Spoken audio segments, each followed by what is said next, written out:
শেখ মুজিবের যেই ছবি এবং শেখ হাসিনার যেই ছবি এগুলি মুছে দেওয়ার একটি প্রক্রিয়া চলেছে।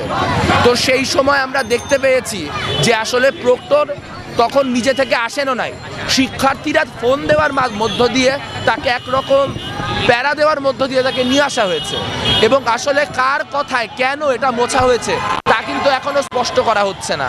একবার তখন তিনি প্রত্যক্ষ বলেছেন যে এনএসআই এর একটা সূত্র তাকে জানিয়েছিল তারা এটা মুছবে। কেন এনএসআই এর একটা সূত্র এনএসআই এখানে ছবি মুছতে আসবে এবং সেই ছবি মোছার প্রক্রিয়াটা কেন প্রক্টরের কাছে স্বাভাবিক বলে মনে হলো, যেটা করতে দেওয়া যায় এমন একটা জিনিস বলে মনে হলো, সেটা এখনো স্পষ্ট না। পরবর্তীতে আমরা আরেকটা বিবৃতি দেখেছি যেখানে প্রক্টরের সিগনেচার নিয়ে দেখা আছে যে আসলে এইটা তিনি এনএসআই এর নাম বলতে চাননি, কিন্তু আসলে ববের চাপে পড়ে তিনি বলেছেন। এখন আমরা শুনছি সেই বিবৃতিটি নাকি ফেক।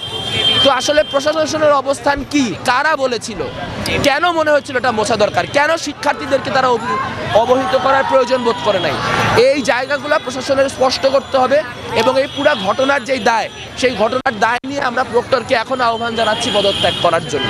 কারণ এরকম দায়হীনতার প্রশাসন আসলে অভ্যুত্থান পরবর্তী বাংলায় চলতে পারে না।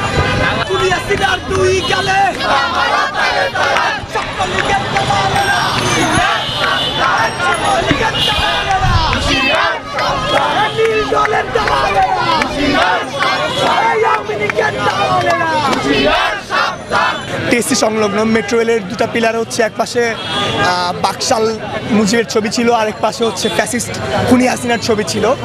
তো কোনো কারণে দুটা ছবি মুছে দেওয়া হয়েছে। আমরা কিন্তু তৎক্ষণাৎ প্রতিবাদ জানিয়ে কিন্তু হচ্ছে আমরা আবার আসি এবং এই ছবিটা ঢাকা বিশ্ববিদ্যালয়ের যতগুলো ক্রিয়াশীল ছাত্র সংগঠন রয়েছে সেই সবগুলো ছাত্র সংগঠন কিন্তু মিলে, যেমন হচ্ছে বাংলাদেশ জাতীয়তাবাদী ছাত্র দল, বৈষম্যবিরোধী ছাত্র আন্দোলন, বাংলাদেশ ছাত্র ইউনিয়ন সহ অন্যান্য সকল ক্রিয়াশীল ছাত্র সংগঠন এসে হচ্ছে কাজ করি এবং হচ্ছে এই ফ্যাসিস্ট হাসিনার ছবিটা কিন্তু আমরা রিকভার করার চেষ্টা করি, তার খুনির যে রূপটা ছিল সেই রূপটা।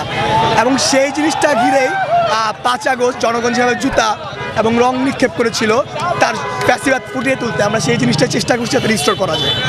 জয় বাংলা লেখা তো দূরের কথা, আমরা যদি কাউকে ধরতে পারি যে বিকৃত করার চেষ্টা করেছে তার শেষ আমরা দেখে ছাড়ব। হাসিনাকে তো আমি বা কোনো একটা ছাত্র সংগঠন বিদেশ থেকে আনতে পারবে না। হাসিনাকে যদি বিদেশ থেকে আনতে কোনো তদারকি করে সেটা রাষ্ট্রের করতে হবে। তো আমরা কি করতে পারি, আমরা রাষ্ট্রের কাছে হচ্ছে দাবি জানাতে পারি। বাংলাদেশের যতগুলো ফ্যাসিবাদ বিরোধী ছাত্র সংগঠন আছে সবগুলো ছাত্র সংগঠন কিন্তু বারবার হাসিনাকে দেশে ফিরিয়ে আনার জন্য তাগিদ দিচ্ছে এবং আমি বিশ্বাস করি দ্রুততম সময়ের মধ্যে হাসিনাকে দেশে ফিরিয়ে আনা হবে এবং তার সর্বোচ্চ শাস্তি, খুনের দায়ে সর্বোচ্চ শাস্তি ফাঁসি কার্যকর করা হবে। হাসিনার ফাঁসি চাই এবং খুনি হাসিনার জায়গা এই বাংলায় হবে না। খুনি হাসিনা আমরা জুতা মেরে তাকে সে নিকৃষ্ট কাজ করছে, সে নিকৃষ্ট কাজে আমরা জবাব দিতে চাই। এই খুনি হাসিনা আমাদের 2000 মানুষকে নিহত করেছে বা শহীদ করেছে।